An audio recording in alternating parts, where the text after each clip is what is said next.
Boa noite, pessoal. Tá? Hoje, dando sequência ao nosso programa de educação continuada, com o tema Manejo e Tratamento da Síndrome Coronariana Aguda com supra de ST. Tá? A gente acabou de receber na nossa emergência um paciente de 57 anos com queixa de dor torácica em aperto, irradiando para o membro superior e mandíbula de início a 1 hora. Relata ainda náuseas e vômitos associados. De antecedentes patológicos, o nosso paciente tem pressão alta e diabetes. E faz uso de losartana e metformina. No exame físico, ele tem um regular estado geral, tá anictérico, cianótica, febril, mas expressa uma face de dor, tá sudoreico e também taquipneico. Tá? Na ausculta cardiovascular, tem ruídos cardíacos regulares, em dois tempos, com bolhas normofonéticas, sem sopro, com uma taxa, com um tempo de enchimento capilar de 3 segundos. Uma PA de 180 por 90 e uma frequência cardíaca de 83. Tá? Na ausculta respiratória, um múlio vesicular presente sem ruídos adventícios. Saturando 98 em área ambiente. Tá? O restante do exame físico não apresentou particularidades. Tá bem? É, esse é o nosso paciente, né? O que você está vendo? Né? Eu imagino que você já tenha notado, né, uma alteração na parede anterior bem ali. Mas a primeira coisa que a gente precisa observar não é só aquilo que salta aos nossos olhos, tá bom? A gente tem que observar também a técnica, se a técnica do eletro foi realizada de forma adequada, né? A gente preconiza que o padrão N é o padrão universal do eletro e ele mandatoriamente ele precisa estar é, cumprindo essas regras, tá? Porque padrões alterados podem desvirtuar os achados eletrocardiográficos, tá bom? Então, aqui, se você observar, a gente tem aqui algumas informações que são importantíssimas, e justamente são essas informações que eu preciso que elas estejam impressas no meu eletro para saber se esse eletro está executado na forma correta, tá bom? Eu tenho, por exemplo, uma amplitude de 10 milímetros por milivolt e uma velocidade de 25 milímetros por segundo, tá? Eu também posso olhar para essa torrezinha aqui, tá bom? Essa torrezinha também representa esse padrão N, tá? E geralmente, quando ela está adequada, ela tem uma alturinha de 10 quadradinhos, tá bom? E isso significa um eletro padronizadamente no padrão universal, que é o padrão N, tudo bem? O segundo objetivo do eletro é a gente tentar calcular a frequência cardíaca, tá? A frequência cardíaca, é... como é que a gente pode calcular a frequência cardíaca num ritmo que é regular? Você vai contar quantos quadradinhos tem entre, desculpa, quantos quadradinhos tem entre um complexo QRS e entre dois complexos QRS, tá? Nesse, por exemplo, tem 18 quadradinhos pequenos, tá? Então eu vou dividir, tá? 1.500 dividido para 18, que vai dar uma frequência cardíaca de 83. Então, eu vou pegar esse QRS, somar quantos quadradinhos tem entre cada QRS e dividir por 1.500. Tudo bem? Aqui na minha frequência cardíaca deu 83. Tá? Agora, a gente também precisa é, colocar em prática alguns passos que são importantes na avaliação do eletro. Principalmente descartar arritmias, tá? Se o paciente tem uma frequência cardíaca abaixo de 50, a gente está dentro das bradiarritmias. Se o paciente tem uma frequência cardíaca acima de 100, a gente está no universo das taquiarritmias, tá? Como a FC está normal, a gente só tem que identificar qual é o ritmo, tá? Qual é o ritmo do nosso paciente, tá? É o ritmo fisiológico, tá? É o nosso ritmo sinusal mesmo. Como é que eu vejo isso? Obrigatoriamente, para se dizer que o paciente apresenta um ritmo sinusal no eletro, eu preciso ter ondas P precedendo cada QRS, desculpa, cada QRS. E também, essas ondas P, elas precisam ser positivas em D1, D2, D3 e. Desculpa, D3 e. Deixa eu ver. E negativa em AVR, tá bom? Não é D3, não confundi. É AVF, tá bom? Tem que ser positivo em AVF. Então, voltando de novo. Tem que ser positivo em D1, D2 e AVF negativa em AVR, tá bem? Esse é, é um dos critérios que utilizamos para determinar que o elétron ele é sinusal. Outra coisa que a gente precisa, o outro passo, o segundo passo, digamos assim, que a gente precisa estar bem atento, é descartar as atrações isquêmicas, né? E aqui o que a gente procura inicialmente? É supra, né? E aqui a gente nitidamente observa o supra de mais de 1 milímetro nas derivações D2, D3, V2, V3, V4, V5, V6, D1 e AVL, tá bom? Outro passo que a gente calcula também é o intervalo. O terceiro passo que a gente busca calcular o intervalo QT, tá? É você traçar uma linha imaginária, como essa daqui, tá? É, e se a onda T desse complexo QRS ultrapassar essa linha imaginária, significa que esse QT está prolongado, tá? Aí você usa alguma fórmula, tem geralmente a fórmula de Basset, ou qualquer outra forma para calcular o QT corrigido, tá bom? No nosso caso, o QT é normal. E por último, o quarto passo é avaliar algum outro padrão eletrocardiográfico típico, né? Como, por exemplo, bloqueio de ramos, sobrecarga de ventrículo esquerdo, e aqui a gente não tem nenhum, tá? Então, o laudo do nosso eletro, ele tem que ser dessa forma, para que vocês não deixem passar nada, tá? Qual que é o diagnóstico do nosso paciente mesmo? É um infarto com supra, de ST anterior extenso, tá? E como é que a gente vai manejar essa síndrome, tá? A gente vai começar agora a discutir todo esse algoritmo, tá? A gente vai para o lado esquerdo desse algoritmo, né? Que é aquele paciente que se apresentou com dor torácica e quando você monitorizou, fez o eletro nos primeiros 10 minutos da admissão desse paciente, você identificou o eletro. Desculpa, você identificou o supra no eletro.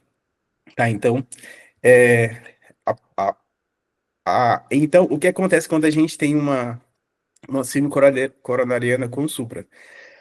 Ela é diferente de uma síndrome coronariana sem supra por um único fato. Aqui eu tenho uma oclusão completa do lumen coronariano, né? Na síndrome coronariana com supra. Aqui, por conta desse trombo, além dos antiagregantes plaquetários e da anticoagulação, para evitar a expansão desse trombo, esse tratamento também é muito comum na síndrome coronariana sem supra, tá? O antiplaquetário e a anticoagulação a gente vai fazer em ambas, que é justamente para evitar a expansão do trombo. Mas o que diferencia do IAM com o supra é que, como eu já tenho uma oclusão, eu preciso abrir essa artéria o mais rápido possível, tá? Então eu preciso de uma reperfusão imediata, tá bom? Diferente da síndrome coronariana, sem supra, até onde eu tenho uma ruptura de uma placa e a formação de um coágulo, entretanto, esse trombo não chegou a ocluir por completo o lumen coronariano. Portanto, não está indicada a trombólise, né? Então, o que é o único tratamento da síndrome coronariana com supra de ST? É a reperfusão imediata, tá? A terapia de reperfusão imediata, ela, assim que eu identifiquei o supra isquêmico no eletro, eu preciso indicar a reperfusão, tá? Imediato. Qual o tratamento de escolha? Sempre o tratamento de escolha será a angioplastia primária, tá? E isso deve ser feito em até 120 minutos. Se você não dispõe desse cateter da angioplastia primária em até 120 minutos, a gente acaba procedendo com a trombólise ou a fibrinólise, que é a mesma coisa, tá bom? E qual que é melhor? Bom, na hora que você viu o supra e viu que não consegue mandar para centro, que tem cateterismo em até 120 minutos, você precisa fazer a fibrinólise em até 10 minutos. Em até 10 minutos, esse paciente tem que estar com o trombolítico sendo infundido, tá? Porque aqui tempo é músculo e faz muita diferença na vida do paciente, tá bom? E qual que é a melhor estratégia, tá? Você falou, você sempre a melhor estratégia vai ser a reperfusão com angioplastia primária. Sempre será o cateterismo com angioplastia primária. Primeiro porque, de fato, você tem uma maior taxa de reperfusão do que só com a medicação é, fibrinolítica, tá? Porque também os estudos randomizados, eles mostraram que mesmo quando eu tinha o mesmo tempo de atraso entre a realização da angioplastia e da fibrinólise, o cateterismo com angioplastia primária foi superior em relação à fibrinólise, em relação à mortalidade. Mortalidade, reinfarto e até AVC. Então, o tratamento de escolha para o IAM com supra vai ser sempre o cateterismo, ok? E se o serviço de hemodinâmica ficar a mais de 120 minutos de distância, tá? Se você não tem disponível, né, em até 120 minutos, aí você vai decidir por realizar a fibrinólise em até 10 minutos, tá? Então, se o serviço de hemodinâmica ficar a mais de 120 minutos de distância, a gente deve iniciar a fibrinose do nosso paciente até 10 minutos, tá? Qual o fibrinolítico de escolha? É o que você tiver disponível. A gente não pode deixar de trombolizar esse paciente. De preferência, a alteplase ou a tenecteplase, tá? A streptokinase é um antifibrolítico utilizado há muito tempo, tá? Mas, só por questão de curiosidade, se algum dos pacientes já utilizou ela por algum momento, o paciente não pode utilizá-la mais novamente, porque ela gera anticorpos que geram uma crise alérgica por conta disso a gente não pode reutilizá-la, tá bom? A alteplase é a que é geralmente a mais amplamente utilizada. E como a gente faz? Nossa, minha voz não tá legal. A alteplase, a gente faz 15 miligramas em bolos. Desculpa, pessoal.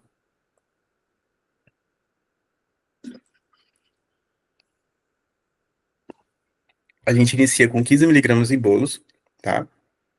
E depois a 0,75 miligramas quilo em 30 minutos, numa dose máxima de 50. Tá? Então quer dizer que se o paciente tiver 100 quilos, eu não vou usar 75 miligramas, eu vou usar 50 miligramas, tá bom? E, e, e, o, o- e a terceira etapa, né, consiste em 0,5 miligramas por quilo em uma hora, com uma dose máxima de 35 miligramas, tá? Temos também a tenecteplase, tá? Que é muito utilizada pelo SAMU, porque se o SAMU ele é equipado com eletro, tá? E ele evidencia o supra no eletro, ele pode já iniciar o trombolítico ainda no pré-hospitalar, tá? O bom é que ele é uma dose única, endovenosa, né? E em bolos, por exemplo, um paciente de 70 quilos se utiliza 35 miligramas, tá? Lembrando que se o paciente tiver idade maior ou igual a 75 anos, não se recomenda utilizar, se recomenda utilizar só a metade da dose, tá? Da tenecteplase. Porque tem os estudos, por exemplo, o estudo STREAMS, ele demonstrou que pacientes com dose usual, né, de 35 miligramas, acabou aumentando significativamente os riscos de sangramento intracraniano. Tá? Fibrinoise. Teve reperfusão. Em quanto tempo depois que o paciente deve ir ao CAT? Né? Até 2 a 24 horas. Tá? É o que a gente chama de estratégia fármaco-invasiva. Fiz a fibrinólise, o paciente teve critério de reperfusão, foi um sucesso, e aí, quanto tempo tenho que enviar ele para o CAT? De 2 até 24 horas. Tá? E as contraindicações, gente? As contraindicações absolutas consistem em sangramento intracraniano prévio, ou AVC de origem desconhecida, neoplasia do sistema nervoso central, ou uma formação arteriovenosa, cerebral conhecida, sangramentos ativos, AVCs isquêmicos nos últimos 6 meses, dissecção aguda de aorta, trauma grave, cirurgia, TCE no último mês, sangramento gastrointestinal no último mês, coagulopatias conhecidas, exceto menstruação, punção não compressiva nas últimas 24 horas, tá? As contraindicações absolutas a gente não se discute, tá? A gente nunca faz diante de qualquer apresentação dessas, tá? Já as contraindicações relativas não tem o peso da gente negar a trombólise para um paciente, mas de fato você precisa pesar o risco-benefício, tá? Quando aquele paciente chega, por exemplo, em PCR traumática, ah, ou a gente, ou não, né? E a gente faz um eletro e pós-PCR. É importante, viu, fazer esse eletro pós-PCR, porque muitas vezes o paciente pode vir de um contexto de trauma, porém, às vezes, o que causou o trauma foi o síndrome coronariano, né? E se o paciente não tiver tido muitos traumas, né, riscos de um sangramento maior, sem sombra de dúvidas. Agora, paciente com traumas graves, aí a gente já fica bem mais receoso, porque talvez os riscos de sangramento sobreponham os benefícios, tá? É, só falando de cada um, é a IT nos últimos 6 meses, a terapia anticoagulante oral, gravidez ou até uma semana pós-parto, hipertensão refratária, com pressão sistólica acima de 180 e a diastólica acima de 110, doença hepática avançada, endocardite infecciosa, uma úlcera péptica ativa e, como eu falei, a reanimação prolongada ou traumática, tá? Fiz um comentário, né, bem no início.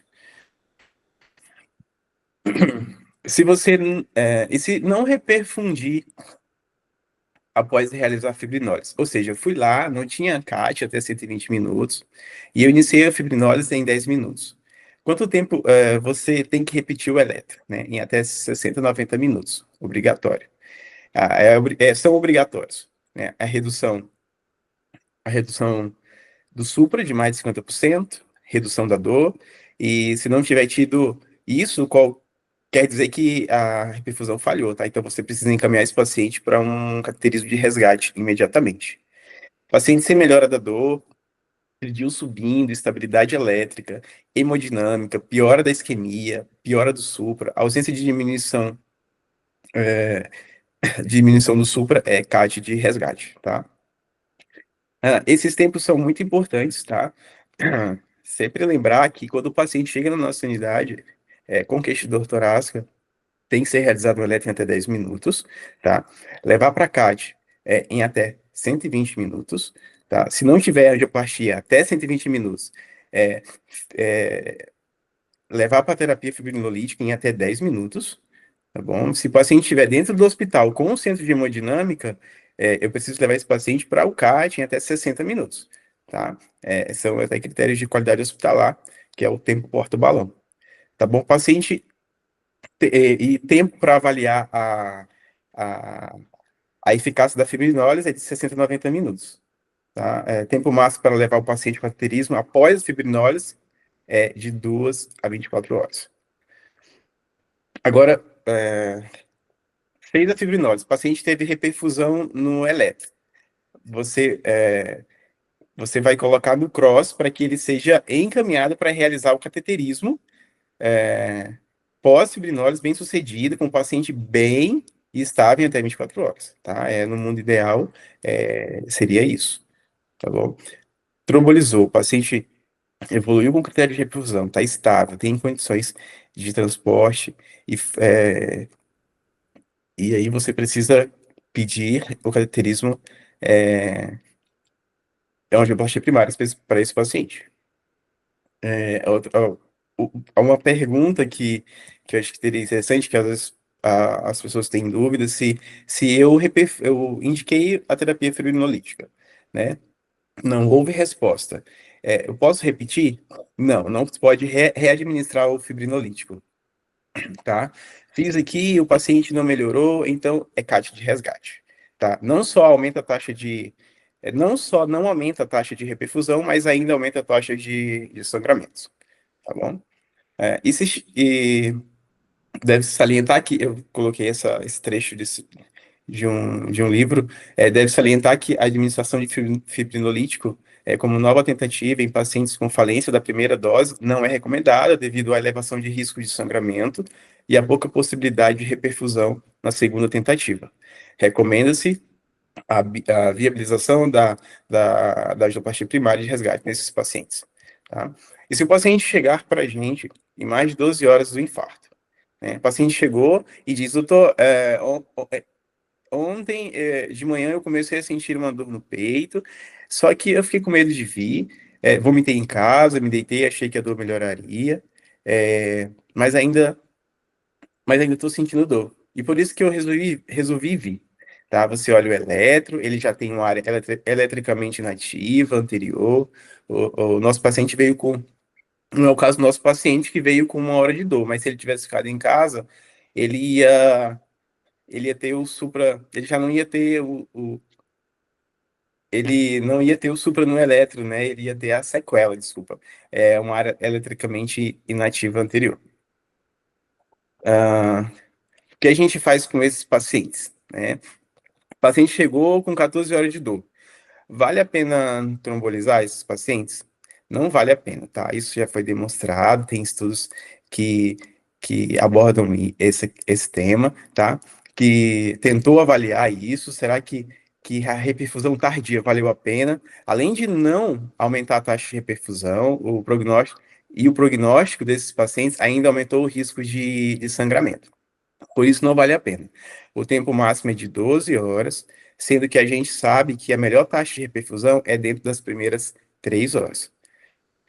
Agora, se chegou até 12 horas, faz as chances que ele tem, tá? Bom, mais de 12 horas vai iniciar tratamento medicamentoso e encaminhar para o CAT. Tá? Até 12 horas teve a separação, se você observar, até 12 horas, né, teve separação das curvas, teve menos mortalidade, a alteplase conseguiu reverter a mortalidade, mas mais de 12 horas as curvas se encontraram, então não teve eficácia, foi muito similar à ação do placebo, tá bom? E se o paciente, estiver em choque cardiogênico, eu devo encaminhar ele para a angioplastia o mais breve possível, tá? Se esse paciente, mesmo em choque cardiogênico, chegar até 12 horas, eu trombolizo, tá? Mas eu falo no contexto de que esse paciente chegou mais de 12 horas já em choque cardiogênico, ECAT, angioplastia primária, tá? Se o paciente tiver um câncer terminal, digamos que o nosso paciente chegou dizendo que tinha um câncer de pulmão metastático, ah, e esse paciente tiver uma expectativa de vida de pelo menos 6 meses, a diretriz diz que eu devo levá-lo para o CAT, tá? Agora, se ele já está em cuidados paliativos, já tem essa definição, né, pela oncologia, aí você não vai levá-lo ao cateterismo, tá? Tem algumas orientações aqui que eu deixei, porque acho que é relevante, tá? É contraindicado a realização de AS em plaquetas menos de 10.000, clopidogrel contraindicados em plaquetas menores de 30.000, e prasugrel e ticagrelor, contraindicados em plaquetas menores de 50.000, tá? E se o paciente não quiser fazer o cateterismo, tá? Será que eu deveria levar esse paciente para fazer o cateterismo contra a vontade, tá, dele? Não. Se o paciente não quiser fazer, não é para fazer, tá? As diretrizes, elas respaldam essa decisão, desde que ele seja lúcido, orientado para isso, tá? O cuidado do paciente sempre deve ser centrado nele, nos valores dele, tá? Nas vontades dele. A gente sempre tem que respeitar a adesão, as preferências, as necessidades e as crenças individuais do paciente, né? De forma geral, tá bom? É, Pronto, finalizando aqui tudo sobre reperfusão, tá? Agora a gente vai falar um pouco sobre o tratamento antitrombótico, tá? Principalmente daquelas medicações que mudam realmente a mortalidade, né? A gente tem aqui o Monabest, né? Monabest, que é apenas para fins didáticos, né? A gente não faz estudo de rotina, porque, porque tem algumas questões, né? Não é receita de bolo para todo mundo em geral, tá? Eu abro aqui até um parênteses para a morfina que a gente vê muita gente utilizando como monoterapia para controle de dor, tá? Para tratamento da dor da síndrome coronariana, tá errado, tá? O tratamento da dor da síndrome coronariana de escolha é o nitrato, a morfina a gente sempre usa em caso de dor refratária, quando a dor do paciente não está melhorando de jeito nenhum. Aí a gente associa a morfina, tá? Dentro dos antiagregantes plaquetários, é, o, o AS, tá? Que inibe na plaqueta a formação do tromboxana 2, dessa forma, a agregação plaquetária, tá? Quando eu tenho ali uma placa aterosclerótica e eu vou ali por conta do cisalhamento, eu vou ter uma ruptura daquela placa aterosclerótica, aquele conteúdo trombótico vai se exteriorizando para o lume coronariano e para o sangue. E aí o que vai acontecer é quem é a primeira via a querer estancar aquele sangramento é a plaqueta, tá? Que vai se aderir àquela lesão justamente para tentar estancar aquele sangramento e depois essa plaqueta vai ser ativada para liberar outros receptores, né, para fazer a agregação plaquetária para que outras plaquetas se agreguem a ela. Depois disso, vai vir a ativação dos fatores de coagulação, com a formação da fibrina, que é um gel que vai recobrir esse trombo para deixar ele mais sólido. Tá? E o que a gente quer na síndrome coronariana é evitar a progressão desse trombo.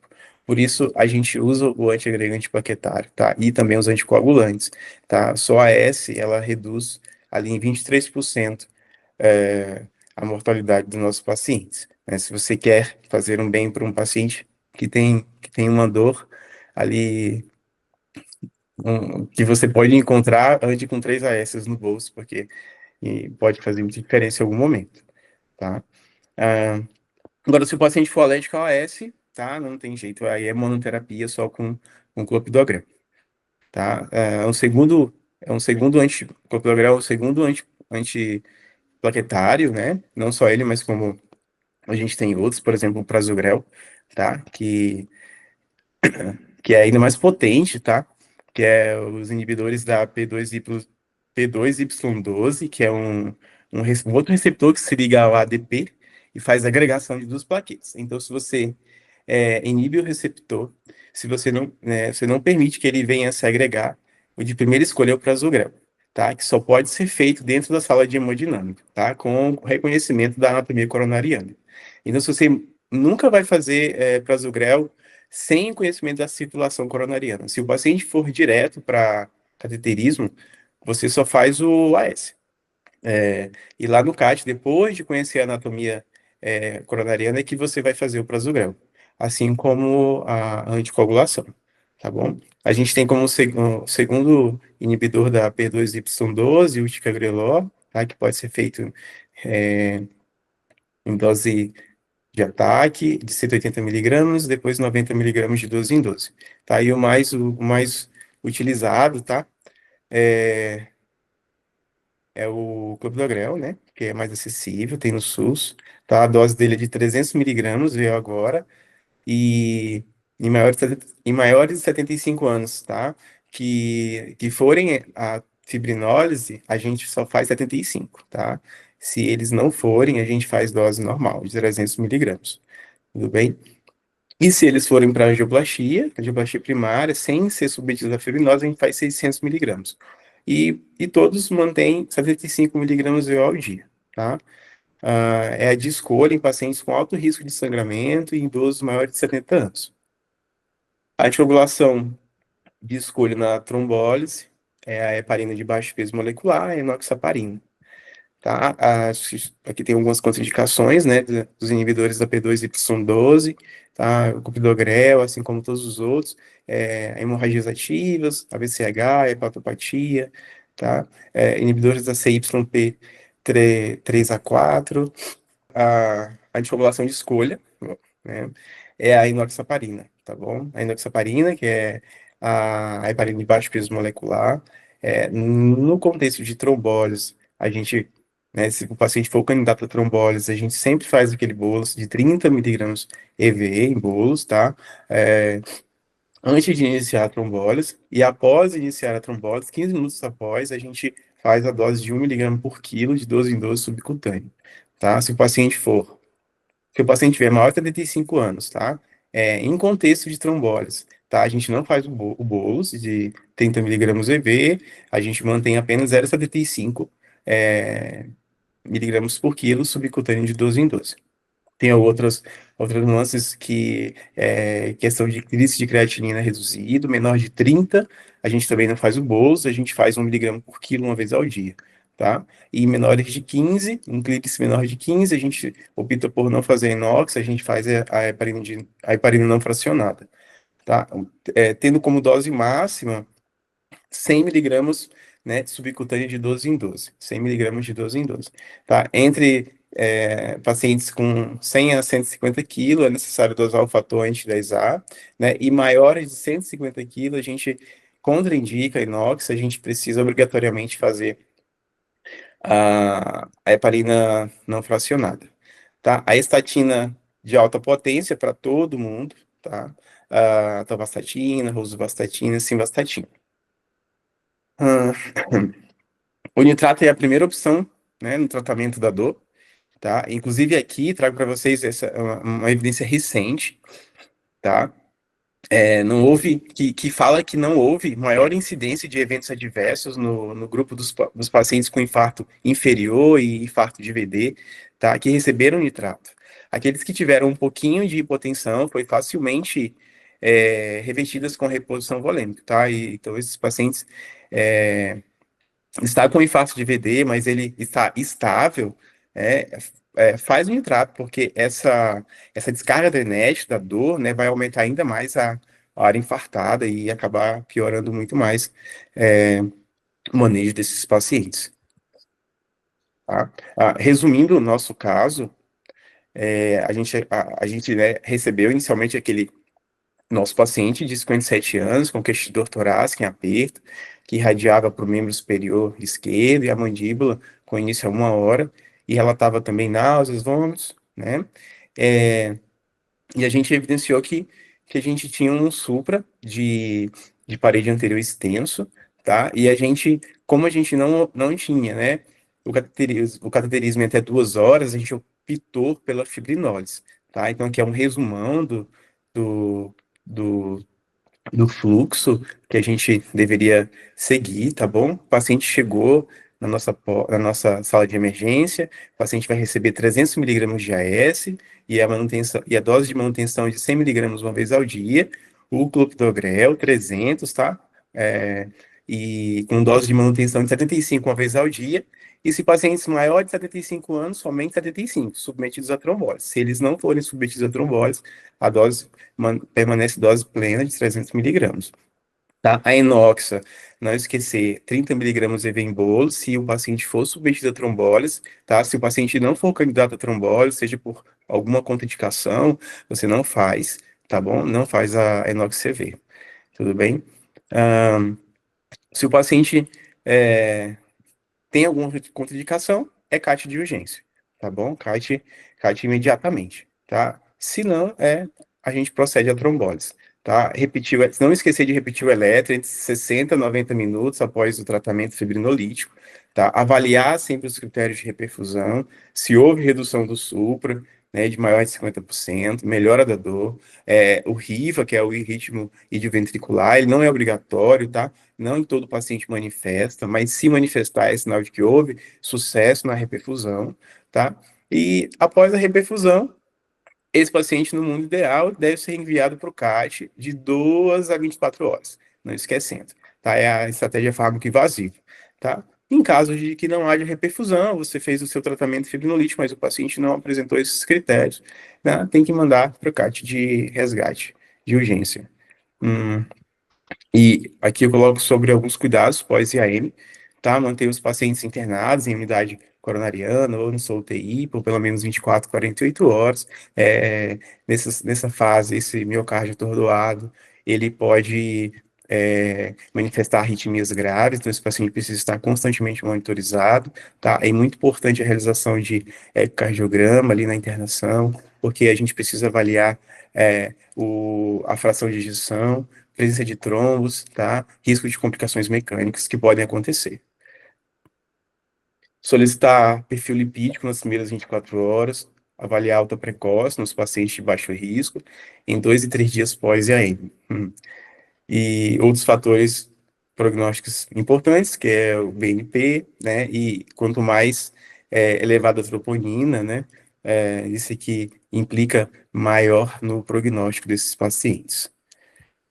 Aqui eu deixo uma prescrição de um paciente, do nosso paciente, né, um paciente de 57 anos, tá? A gente, durante a infusão do fibrinolítico, a gente preferencialmente mantém o paciente de dieta zero, tá? É muito importante, porque pode haver complicações, a gente precisa intervir, tá, nesse paciente, e o paciente com o estômago cheio torna tudo mais, torna a nossa ação dificultosa e além de trazer maiores danos para o paciente também, tá? O AS 300 miligramas VO mastigado agora, clopidogrel 300 VO também, tá? A inox, não esquecer, como nosso paciente tinha 57 anos, então a gente deu dose plena de clopidogrel para ele, 300 miligramas. A gente também fez a inox 30 miligramas EV, mantivemos 80 miligramas de 12 em 12, tá? E infundimos a alteplase, 15 miligramas EV em bolo, seguido de 50 EV em 30 minutos e seguido de 35 em 1 hora, tá? Se o paciente mantiver dor, você pode lançar a mão do Isordil, tá? 5 miligramas subcutâneo, enquanto se prepara o Tridil, né, em bomba para iniciar nesse paciente, e a gente pode iniciar numa dose baixa, 3 a 5 ml por hora, e ir aumentando conforme for necessário, uma dose máxima de 45 ml horas, tá? Não esquecer do atorvastatina, statina de alta potência, e manter esse paciente sempre monitorizado na sala de emergência, e repetir esse eletro em 60, 90 minutos, porque a gente precisa ter a certeza de que o nosso tratamento foi efetivo. Acho que é isso. Muito obrigado, pessoal. Se tiver alguma pergunta, fico à disposição. Gostaria de agradecer, Will, pela contribuição, pela aula muito boa. Eu tô, eu só tenho uma dúvida. Depois de quanto tempo tu pode fazer uma nova alteplase depois de, por exemplo, teve um infarto, aí tem um novo infarto no outro ano. Se ela gera um anticorpo, existe uma regra para fazer uma alteplase depois? No, no, no caso, não é a alteplase que gera, é a streptokinase, tá? A streptokinase que gera, né, muito autoanticorpo, então, esses pacientes que recebiam, ela não poderiam ser mais candidatos a recebê-la, né? Mas, assim, ela está cada vez mais em desuso. Verdade. Eu Quanto a... confundi então na hora que eu vi. Obrigada. De nada. Boa tarde, Will. Boa noite, né? Boa noite. Estamos aqui. Parabéns pela aula, viu? Foi bem elucidativa, bem interessante, bem explicativa aí. Queria reforçar a importância de manter os tempos que o Will falou aí, até mesmo para o paciente não evoluir para insuficiência cardíaca, que a gente conversou ontem. Porque seguindo aqueles tempos ali, de tempo do eletro, fazendo o diagnóstico, fazendo o tratamento adequado que o Will falou, a gente preserva mais músculo. Consequentemente, a chance desse paciente evoluir para insuficiência cardíaca vai ser bem menor. E tanto a mortalidade intra e extra-hospitalar também vai ser menor. E só complementar, o Will, acho que é mais novo, eu acho que ele não vai lembrar disso. Quando a gente começou, eu, por exemplo, na faculdade, a gente tinha uma classificação que a gente chamava de infarto não Q e infarto Q. Aí depois foi proposta essa classificação que o Will apresentou aí para vocês, que é infarto com supra e sem supra. Agora, o mais atual, tá para vir aí, é uma novidade, que seria oclusão coronária aguda e não oclusão coronária aguda. Ou seja, é OCA, OCA ou NOCA. Por que isso daí? Porque, igual a gente viu na aula aí, a gente acaba fazendo, quando o paciente tem um supra, todo mundo acende a sirene, fica aquela... Quando é sem supra, esses pacientes, infelizmente, são jogados para o lado, no nosso consciente. Então, essa nova proposta aí seria para a gente valorizar também aqueles pacientes que no eletro inicial não tem o supra, mas que depois, fazendo cateterismo, fazendo tratamento depois, a gente percebe que tem lesões coronárias graves, assim como o supra. Então, essa nova classificação vem com esse intuito aí que eu acredito que nos próximos anos aí a gente vai ter novas diretrizes a respeito disso. Por exemplo, no eletro. Tem eletro lá, tem um sinal de Wellens, que isso daí denota uma oclusão, uma semi-oclusão aí, de descendente anterior, que é gravíssimo. Tem outros sinais também no eletro, às vezes a gente não encontra no primeiro eletro um supra, mas o supra vai aparecer depois de um próximo eletro, repetido depois de 10 minutos. O Will comentou também, tem eletro que você vê um infra aí, V1 e V2, você faz V7, V8, aí você pega um infarto posterior, ou infarto da circunflexa, então. Então, assim, a importância, assim, da gente lembrar também, valorizar a clínica. O eletro é importante, tem que fazer o eletro nos 10 minutos, é o primeiro passo, mas não esquecer daquele paciente está com dor, já fez os medicamentos antiaginósicos, se não tiver contraindicação, continua com dor, repete o eletro, faz as derivações posteriores, pense em diagnósticos diferenciais, lembrar aí, entra-se nos diagnósticos, palpa os pulsos, vê se tem algum sopro de insuficiência aórtica, se der tempo ali, lógico, não vai atrasar os medicamentos, mas fazer um raio-x para ver um alargamento mediastino, se tiver disponível. Então, lembrar desses diagnósticos diferenciais, e para isso não podemos esquecer a clínica. O eletro é importante, mas também examinar o paciente, ver se ele também está crepitando, para classificar em que ele está. Então, isso daí. Obrigado, Diego. Muito bom. Mas parabéns pela aula. Obrigado. Só para complementar, não sei se em relação à morfina que você comentou, a morfina antigamente, antes igual, a gente levava como o primeiro medicamento que a gente fazia no infarto. Tem duas desvantagens da morfina, assim, como o Will comentou, de ser o carro-chefe. A primeira coisa, como o Will comentou, que um dos critérios de reperfusão do seu paciente é o alívio da dor, se você fizer a morfina já antes de fazer os outros medicamentos, você acaba que se atrapalha a sua resposta. E tem um estudo pequeno que mostrou que a morfina pode atrapalhar o efeito do clopidogrel. Então, assim, não é uma contraindicação usar morfina, mas deixar ela quando você perceber que o paciente está tendo aumento da isquemia por causa da dor. Igual aquele paciente que você já providenciou a reperfusão, já fez o AS, você vê que está taquicárdico, está com face de dor, sudorese, aí sim você pesa a morfina. Mas não é chegar já fazer a morfina de cara, porque tem esses dois contras para ela aí. Isso mesmo.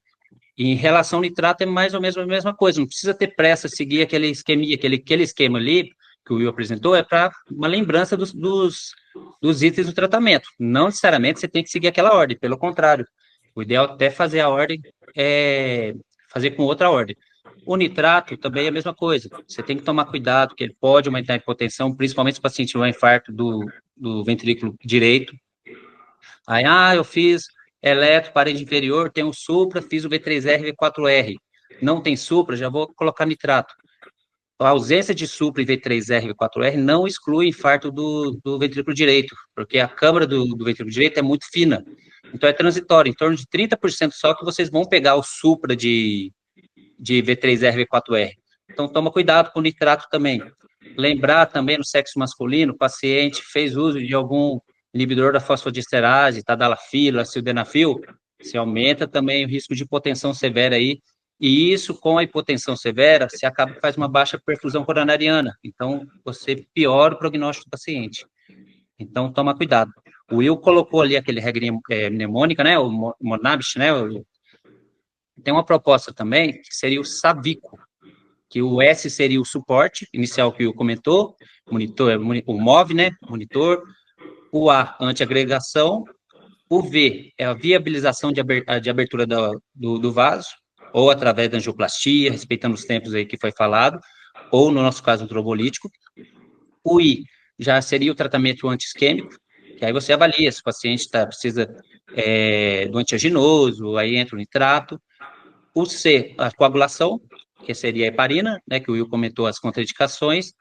O outro C seria uma cardioversão, que é Savico com 2C. uma cardioproteção, que esse paciente já saiu daquela fase aguda, e você pensar se tem condição de usar beta-bloqueador, se não vai chocar ele, pensar no eco que o Will falou, sim, as estatinas, e por último, a letra O, pensaria também, e no final que o Will comentou, e otimizar esse paciente. Opa, esse paciente aqui é maior risco, não, esse paciente merece fazer outro exame, então, assim, seria uma sequência mais para manter aí o tratamento aí, para não oferecer risco.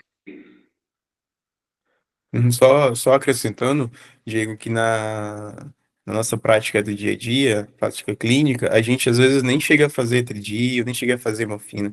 Muitas vezes, às vezes só o ato da reperfusão, a medicação infundindo, e até uma dipirona já consegue tirar bem o paciente daquele quadro anginoso importante. Isso mesmo. A morfina, no caso, só vai ser contraindicada em infarto de inferiores ou VD, né? A morfina, assim, como ela tem um efeito... Quer falar, Will? Não pode falar, Diego. Então, a morfina, como ela tem um efeito também de uma venodilatação, se você tiver um infarto do VD, assim, ela pode aumentar a hipotensão. Então, ela pode ter um efeito similar do nitrato, nesse ponto. Mas, como eu falei, a morfina pode atrapalhar A o absorção, né? o seu tratamento, a sua resposta do tratamento, porque você não vai saber se o paciente melhorou a dor, se é por causa da morfina que foi feito 10 minutos antes, ou se foi porque abriu o vaso. Então, aí você vai ter essa dúvida de se você vai precisar de um CAT de resgate ou não. E como eu falei, tem um estudo aí que mostrou que a morfina pode competir com o receptor do clopidogrel e diminuir a eficácia da antiagregação plaquetária. É isso mesmo. Como ela reduz ali, ela pode reduzir a absorção dos antiagregantes plaquetários, né? E tipo, a morfina, ela é uma medicação que é utilizada para alívio de dor. Embora ela seja bastante satisfatória, alivia bem a dor do paciente, mas é uma dor que não muda a mortalidade, diferentemente do clopidogrel, que se muda. Eu gostaria de falar, fazer uma pergunta assim, aproveitar a presença do cardiologista também, falar, a aula do Will foi fantástica, foi muito boa mesmo, e eu sei que é sobre infarto com supra, mas eu queria aproveitar a deixa para, assim, uma coisa que sempre me deixa na dúvida, é do paciente com infarto sem supra, mas que tem uma dor persistente, com elevação de enzimas, assim, seria uma indicação sempre precípua de providenciar um cateterismo de resgate, no caso desse, um infarto sem supra, no caso?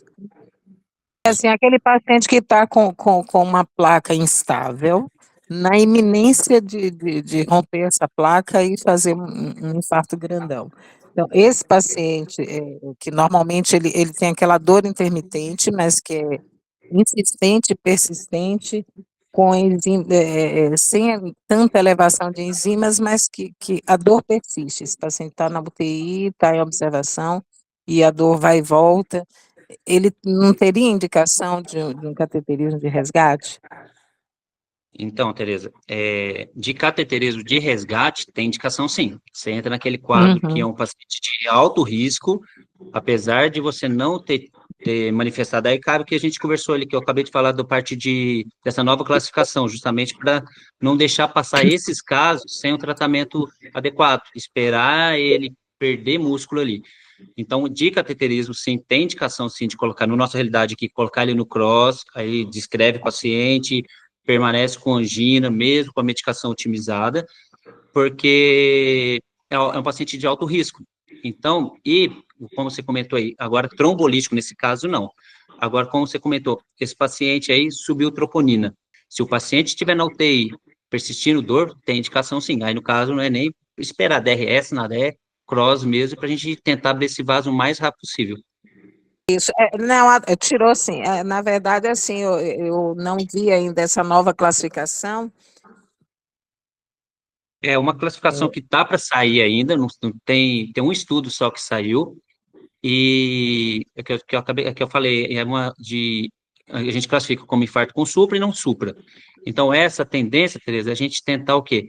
Tirar esse paradigma aí de sem supra, na teoria, não precisa fazer um tratamento mais emergente, assim, e tentar valorizar o que você acabou de perguntar, esse paciente de alto risco. Você acabou de classificar um paciente que merece o tratamento o mais rápido possível, e não ficar esperando até sair 48 horas, 72 horas. É um paciente que merece a gente tentar abrir o vaso dele o mais rápido possível. Trombolítico, nesses casos, não, mas tentar abrir esse vaso. Então, eles estão com a tendência de, em vez de colocar infarto com supra ou sem supra, colocaria oclusão coronariana aguda, OCA, ou não ausência de oclusão coronária aguda, que NOCA. Então, talvez, nos próximos anos aí, essa classificação a gente mude ela. Tá ok, esclareceu, senhor. Obrigada, viu? Então, aqui, ó, coloquei só esses elétrons para que responde um pouquinho a dúvida da Tereza aí, ó. Nesse eletro aqui, ó, fica fácil ver, né? Esse supra de ST na parede inferior, D2 e D3 aqui em AVF. E uma dica aí para a gente tentar aí, se a gente tem que pensar em duas coronárias, tanto na circunflexa, como na coronária direita. Quando tem um supra maior de D3, maior que D2, fala a favor da coronária direita. Quando é o supra maior de D2 em relação a D3, fala a favor circunflexa. Nesse caso, então, a gente percebe um supra, vocês estão vendo aí, né? Percebe um supra em D3 maior que D2, e para ajudar a gente mais nesse diagnóstico de uma coronária direita, tem esse IFRA em D1 e AVL. Por que isso é importante? A chance aí da coronária direita ser dominante pegar o ventrículo direito é maior. Então, mas esse eletro não tem dúvida. Aí, como a Tereza, como a gente conversou aí, outros sinais aí de alto risco no eletro que a gente às vezes não trata como supra, mas é um paciente que deveria ser urgenciado como se fosse o supra. Aqui percebe-se a eletroqualidade não ficou muito boa, que peguei da internet, mas aqui na parede anterior, esse plus-minus aqui, ó, uma onda positiva e uma negativa. E aqui a gente chama de sinal de Wellens. Esse sinal aí tem uma acurácia em torno de 90% para o acometimento da descendente anterior. Então, é aquele paciente ali que está na sua frente aí, mostrando que logo, logo vai ter um infarto dos graves. Aqui outro exemplo, a mesma coisa, ó, esse plus-minus aqui, ó, de V1, de V2 a V4, pegando essa anterior média aqui. Outro sinal também que a gente deve levar em conta, daqui a gente chama de sinal de Winter. O que seria isso? Vocês não vê supra aqui, mas percebe o quê? A gente percebe um infra nessa parede aqui anterior, associado a uma T hiperaguda. Então, esse sinal de Winter também, assim como o sinal de Wellesley, mostram uma acurácia também de um acometimento da descendente anterior. Outro eletro também, padrão de Winter. Né? Esse eletro aqui, por exemplo, esse eletro aqui é um bloqueio de ramo esquerdo. A gente pega a diretriz aí, a gente valoriza muito o bloqueio de ramo esquerdo. Mas, nesse eletro aqui, por exemplo, é só bloqueio de ramo esquerdo puro. Então, pensando no bloqueio de ramo esquerdo, tem dois critérios, um de Barcelona e outro de Garbosa, que é justamente isso aqui, ó. Quando você tem em V6, ao invés de ter essa onda negativa aqui, você tem ela positiva, falando bem resumido, você tem que pensar em um infarto associado ao bloqueio de ramo esquerdo. A mesma coisa em V1. Quando em V1, ao invés de você ter esse supra, que é de V1 normal aqui no bloqueio de ramo esquerdo, mas você tem um infra, também você tem que pensar. Aí o critério você vai pontuando os pontos, mas resumidamente, seriam essas duas coisas que eu falei. Diego, acho que esse último eletro não passou. Qual? Esse daqui passou? Aí, esse agora, isso. Esse que é os critérios de Garbosa, esse é o bloqueio, né? De ramo esquerdo. Isso. E o critério de Garbosa é esse aqui, ó. Esse passou? Agora sim. Isso. Então, esse critério de Garbosa justamente seria isso, ó. Por exemplo, aqui, em V6, que é esperado um QRS positivo e ser negativo a fase de repolarização, a presença de um supra, você vai ter ele positivo, um milímetro positivo. Em V1, V2, V3, que no bloqueio de ramo esquerdo é esperado positivo, você vai ter um infra. Então, resumidamente, você matando isso aí, positivo e negativo, se você pegou um bloqueio de ramo esquerdo em V6, tiver ali positivo a repolarização, você pode pensar que deve ter um infarto associado ali. E olhando V1, V2, se tiver um infrado ali, você pode pensar ali também que pode ter um infarto associado. A CLS, a gente pensa, bloqueio de ramo esquerdo novo, pensar em infarto. É raro, mas raro mesmo, um bloqueio de ramo esquerdo aí, um bloqueio de ramo esquerdo novo. Por quê? o ramo esquerdo, ele é muito mais vascularizado. Então, para ele fazer um bloqueio de ramo esquerdo ali agudo, tem que ser, o paciente vai estar chocado mesmo, vai ser um choque cardiogênico, vai estar em colapso. Agora, o que a gente às vezes esquece de valorizar é a presença até de um, deixa eu achar um eletro aqui, aqui, presença de um bloqueio de ramo. Passou esse eletro, Cecília? Agora sim. Esse passou. A presença de um bloqueio de ramo direito, ó. Esse daqui, você percebe aqui, V3, V1 e V2 positivo, mas associado a um supra aqui, em V1, V2. O bloqueio de ramo direito é muito, muito mais comum aí no infarto agudo, porque é você pegar um ramo septal ali, o ramo da diagonal, da DA ali proximal, a gente já faz um bloqueio de ramo direito, diferentemente do esquerdo. Então, aqui eu coloquei esse elétrico aqui só para a gente lembrar disso aqui também, na presença daquele bloqueio com supra aqui, em V1 e V2, aí, tem que pensar numa isquemia aguda. E por último, acho que tem mais um elétrico aqui, deixa eu ver aqui se tem mais algum legal aqui.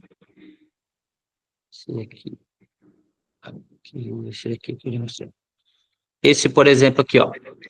Esse elétron aqui. Se a gente deparar com esse elétron aqui, a gente vai achar, tem esse infra do ST difuso aqui, nada chamou atenção, mas tem esse infra. Só que a gente não pode ficar só olhando que a gente conseguiu ver aqui, um supra em V1 e um supra VR.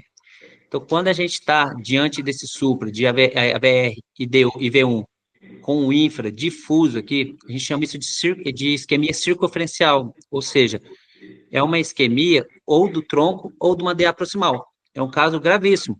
Então, às vezes, como a Tereza comentou, assim, às vezes a gente, é um supinha mínimo aqui, meio milímetro, mas tem um infra difuso nas outras paredes, o paciente está com a clínica que a Tereza comentou, aquela dor que não melhora, está na UTI. A gente tem que pensar nesses outros sinais do eletro, tem que repetir o eletro e pensar também em diagnósticos diferenciais. Como eu falei aquela hora ali, pensar no, por exemplo, dissecção de aorta. A dissecção de aorta cursa com dor torácica. Já tem caso quando a dissecção é retrógrada, que ela vem para trás, a dissecção, a lâmina vem para trás em sentido à válvula aórtica, ela pode dissecar a coronária direita, que é mais comum, e o paciente cursar, sim, com infarto com supra. E aí, qual que é o problema? A gente faz trombolítico, faz clopidogrel, já que é uma doença de alta mortalidade, piora mais ainda. Então, por isso que eu falei, o eletro é importante, com certeza, mas não deixar de examinar, ver a clínica, examinar o paciente. O Sgarbosa, ele ainda se usa ou o Barcelona ele é mais atualizado, alguma coisa assim, é mais aceito? Ou é os dois que são usados? Desgarbosa? Então, Richard, a gente pode, tá, a gente usa ele sim, o critério Desgarbosa a gente usa, aquele que eu coloquei aqui, deixa eu colocar ele aqui, esse critério Desgarbosa a gente usa, só que resumindo, tem o critério também de Barcelona, que é o resumindo aqui que eu te falei, se você pegar um supra em V6, que é esperado ser negativo, um supra de 1 milímetro em V6 e um infra em V1, esse daí você já pontua, já tem alta chance de ser um infarto associado. E, Richard, você pode extrapolar os critérios de Garbosa para paciente que usa marca-passo. E o marca-passo dá uma alteração no ventrículo direito o eletrodo, dá uma alteração, dá um bloqueio semelhante ao bloqueio de ramo esquerdo. Então, você pode até extrapolar nesse paciente que usa marca-passo. Então, é preferível usar o Barcelona do que o Sgarbosa? Na verdade, não, na verdade os dois têm acurácia semelhante. Às vezes é facilidade, né? Numa emergência, você pegar, eu acho o Barcelona mais fácil do que você ficar pontuando, porque pro critério de Garbosa ter uma acurácia melhor, você tem que ter 3 pontos, uma especificidade, uma acurácia que, para infarto, você tem que ter 3 pontos desses aqui. Então, o primeiro critério do Sgarbosa seria a elevação do segmento maior que 1 milímetro aí em V5 e V6, ou se não, seria 1 milímetro também, e um infra de 1 milímetro em V1, V2 e V3, ou se não, maior que 5 milímetros nessa mesma parede, V1 e V2, entendeu? Então é um pouquinho mais, numa emergência, às vezes.